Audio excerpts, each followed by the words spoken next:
नमस्कार, मी आहे नम्रता आणि तुम्हा सर्वांचं स्वागत करत आहे सखी गृहिणीमध्ये. आणि आज मी बनवणार आहे एकदम पारंपरिक पद्धतीने, जुन्या पद्धतीने तूप. तर तूप बनवण्यासाठी मी ही साय 15 दिवस साय साठवली आहे. ही साय मी दूध गरम केल्याच्या नंतर दूध फ्रीजमध्ये ठेवत होते आणि खूप छान अशी घट्टसर साय तयार होत होती आणि ती साठवली आहे. 15 दिवस ही साय साठली आहे. तर आता ही साय आपल्याला एका मोठ्या भांड्यामध्ये घ्यायची आहे आणि याच्यामध्ये थोडंसं थंड पाणी टाकायचं आहे आणि याला रवीनी छान विस्क करून घ्यायचं आहे, घुसळून घ्यायचं आहे. थोडं थोडं पाणी टाकत याला घुसळायचं आहे.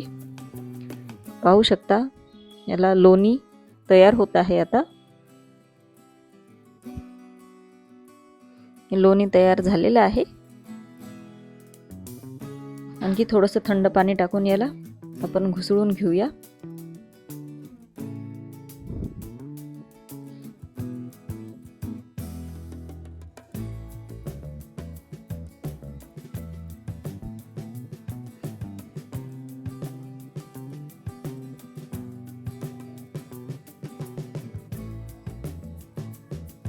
आता हे हाताने पिळून पिळून लोण्याचे गोळे करायचे आहेत.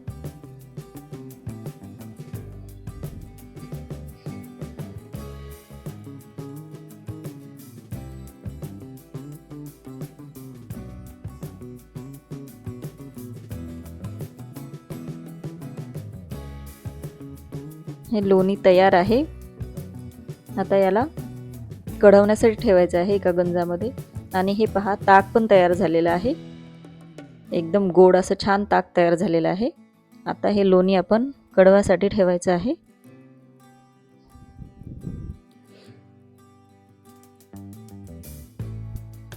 हे लोणी कढत आहे. आता याच्यामध्ये 3-4 इलायची टाकायची आहे. तुळशीची पानं पण टाकू शकतो आपण.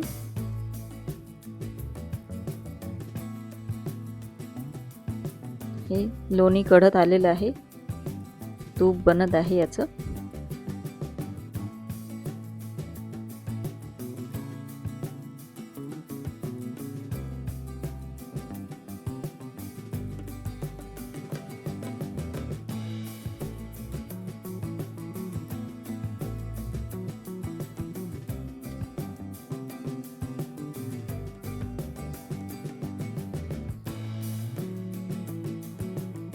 हे तूप तयार झालेलं आहे.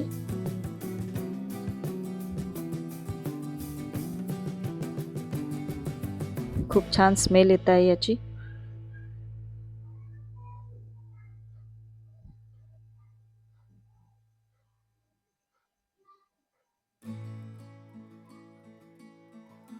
रंगही खूप छान आलेला आहे तुपाला.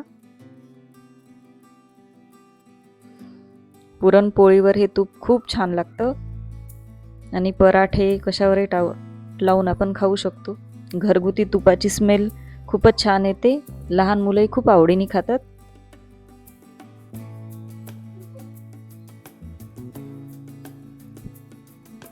तुम्ही पाहू शकता तूप तयार झालेलं आहे.